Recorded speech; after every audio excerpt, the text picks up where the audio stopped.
Okay, as the global tech landscape evolves, a new generation of young innovators keep emerging, driving significant changes and setting new benchmarks with groundbreaking works. Technology empowers young minds to build, create, and solve problems in ways previously unimaginable.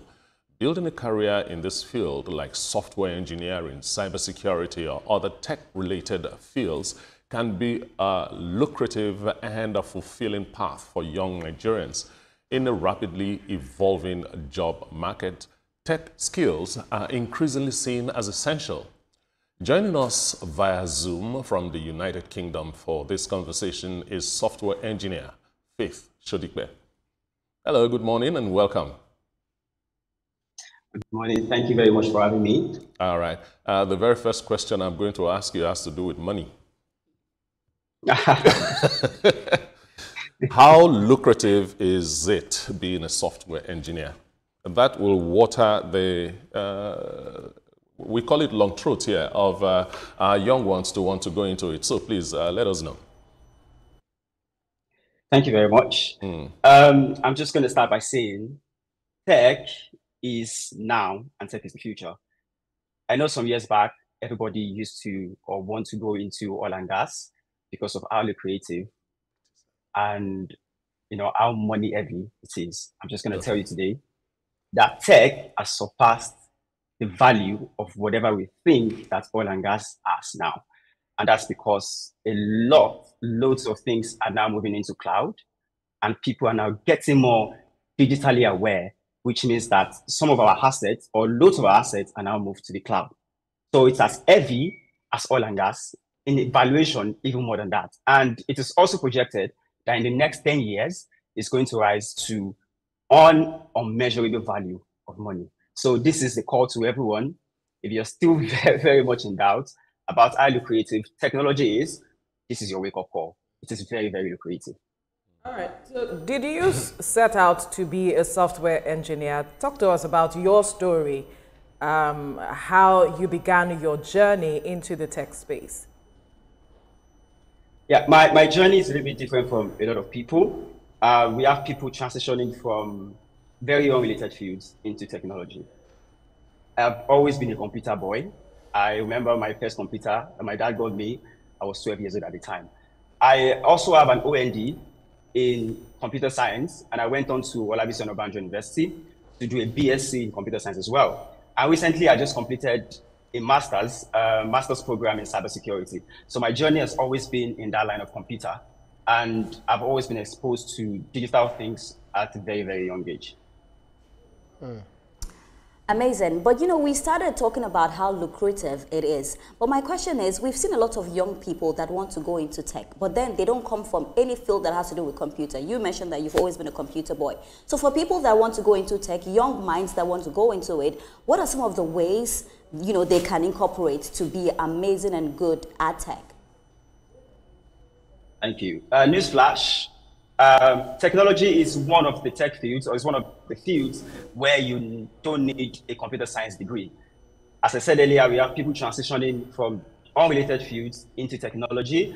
I have a friend here in the UK who used to be a surgeon in Nigeria.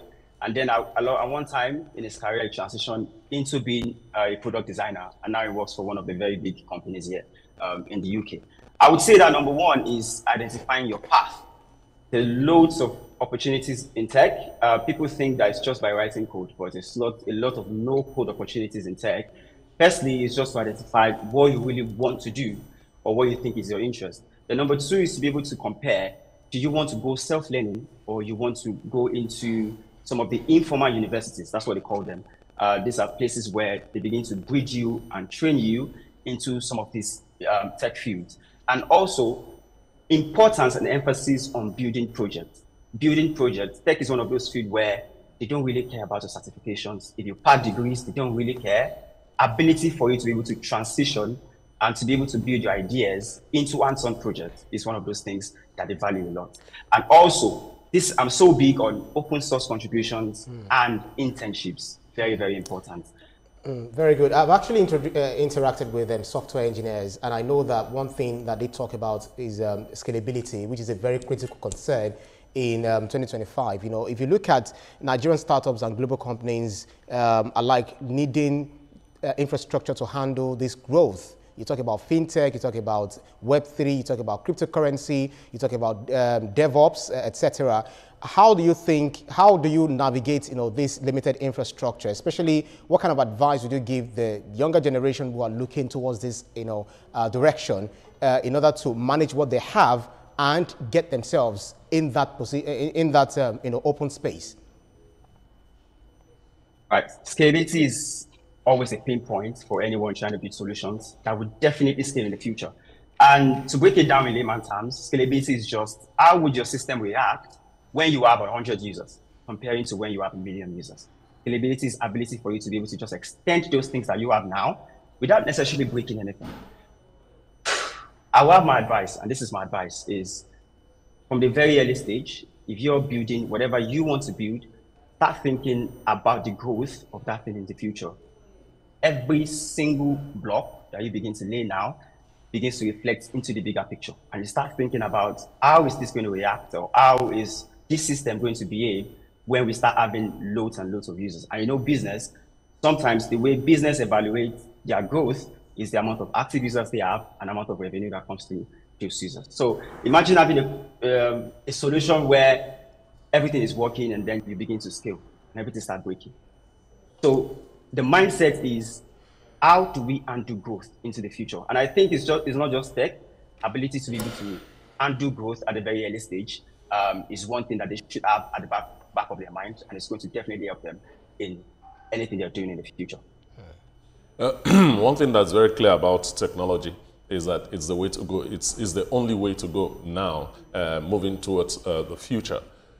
From when you started, I'm talking about the Nigerian youth now, from when you started till now, how has the growth been that's Nigerian youth going into technology? If there has been glitches here and there, what are your suggestions for those glitches to be removed and get more young people into this? Right. I've spoken to a lot of people, because I also do mentor people transitioning, people that are moving from wherever career they're moving to into tech. And one thing I used to tell them is you have to build community. Community is very important. Sometimes you begin to have this thing called imposter syndrome. You feel like you're not good enough. You feel like you're not doing enough. Sometimes what actually helps us is the power of the community that we have. Ability for those people that have experience to be able to hold our hands and say, this is normal. Everybody experiences this at every stage of their career. That's number one. Then number two, you also have to look for like minds, and which is also coming back to community. A very, very strong philosopher used to say that if you surround people with the same instinct as you begin to grow, and those things begin to eat into your habits so far that you do not even think about it. They just clamp into your daily life. So I'll just say, surround yourself with community, find people with like minds, people that want to grow as you. You cannot want to be a bricklayer and moving around with carpenters. You have to find people. Interesting. The federal government of Nigeria is, hammering on the fact that it wants to create more jobs for young persons in the tech space. And the minister has been doing a lot of work with regards to that. Do you think that we are on track, we're on the right path with the kind of investments we are making in that sector? And if we are not, what really do we need to do or improve upon from your perspective? And how do we move forward for the benefit of the average youth in Nigeria? Thank you very much for that. I also do want to acknowledge the fact that there's strong work being done by the minister, Mr. Bosun. I've seen initiatives being brought up to grassroots to be able to bring people into tech. Well, I would say we're on track, but how close are we when we compare our economy and the growth of the digital space compared to countries like China, compared to countries in the West? We begin to see lots and lots of lapses in that. But Rome is not built in a day. We also have to start growing. And one of those things that we can do is to armor the importance of moving into tech. Importance that in the next 10 years, a lot of things that we have now are not going to exist. A lot of things that we had now or that we have now didn't exist 10 years ago. We didn't think it was possible. But now the endless world of possibilities exists. And there's also a saying that tech is going to take away a lot of jobs, especially AI. I'm just going to tell you that it is possible, but not all. But before that transition begins to happen, and then we start running helter-skelter, we also have to integrate ourselves and educate people on the importance of tech as it is now, this is in the future as well.